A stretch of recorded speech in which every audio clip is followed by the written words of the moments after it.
Derrel Jazz Johnson here with Stephen A. Smith, MSG Varsity, Fathers and Sons, RazandJazzSports.com. How are you doing today, I'm Stephen? doing great. How you guys doing? Good, thanks. What's the significance of this game on a historic day like today? Well, the game itself is not that significant to me. I mean, obviously, you want to bring attention to the fact that a day like today, where you talk about a great civil rights leader and all that he's done for this country, recognizing him on a national holiday like this, you recognize the fact that, again, you're reminded of the sacrifices that were made in order for all of us to be in the positions that they're in, for these players to be on the court making the money that they're making, for me to be covering this sport and enjoying the fortunate, reaping the benefits of my career the way that I have, along with a multitude of many, many other people and the benefits that come along with it. The fact that, we're able to share the same arena, to share the same restaurants, to share the same food and, things of that nature. And we don't worry about some of the trials and tribulations that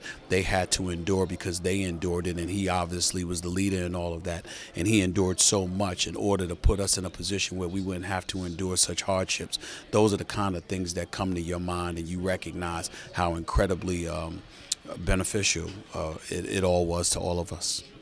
We're about halfway through the season. What are your thoughts on the Brooklyn Nets and the New York Knicks? Well, I'm pleasantly surprised by what I'm seeing from the Brooklyn Nets. I think P.J. Carlesimo has them playing outstanding ball at this juncture. They're 10-2 under his stewardship, and obviously he's got them playing together.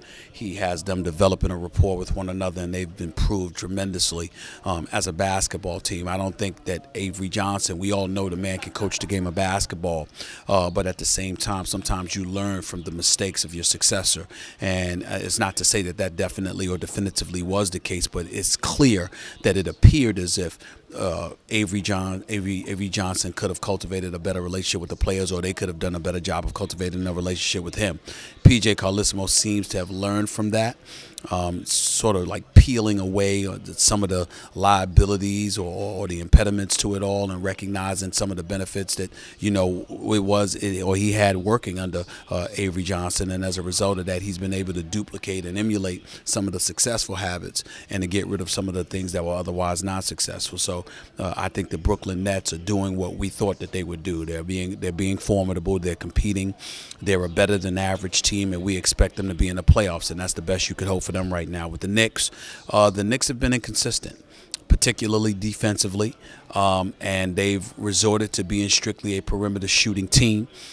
We need to hope and pray that Amar'e is going to be able to give you something. We also need to look at a guy like Amar'e and wait for his contribution and see what comes of it. But ultimately, it's going to come down to where Carmelo Anthony can take this team. Obviously, Raymond Felton hasn't been in the lineup, and Tyson Chandler has suffered significantly because you're not able to get those alley-oops. We'll see what happens. But ultimately, at the moment in time, the Knicks are an inconsistent bunch, a team devoid of no post game whatsoever. They rely strictly on perimeter shooting and their defense. They've got to play better defense. They've got to get Raymond Felton back, and they've got to make sure that Iman Shumpert, at the very least, along with Amar'e Stoudemire, can give you something. Speaking of inconsistency, what's going on with that team in L.A., not the Clippers, the Lakers? Coaching. It's no secret. We all know where I stand with that. We understand that Mike D'Antoni knows what he's doing when it comes to offense, but defense, the only D in D'Antoni is the letter. It certainly isn't his mentality, what he's known for. That's just not his thing. And to go to L.A., he did a very, very skillful job in selling himself as the coach for that team in the future and what they could do. He did a very good job of letting them know that, he was somebody that had a good relationship with Kobe Bryant, and he sold Kobe Bryant on it. But in the end, he doesn't know much about defense because he never cared much about defense. And so he's working on the fly. And more importantly, he's struggling to figure out a way to coach Dwight Howard.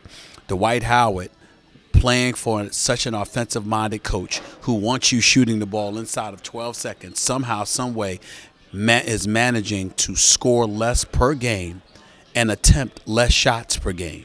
How does that make any sense? It doesn't. Pau Gasol, well, maybe he's a starter. Maybe he's coming off the bench. This is a 7-footer who's versatile, who's a 2-time world champion. And this is what the coach is saying about him after benching him just 3 days on the job as the head coach of the Lakers. So there's a lot of problems. There's no doubt about it.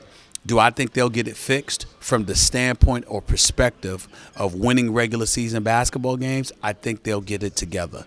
But they're not going anyway once the playoffs begins. The Lakers, at the best case scenario, will be home in the first round. Thanks a lot.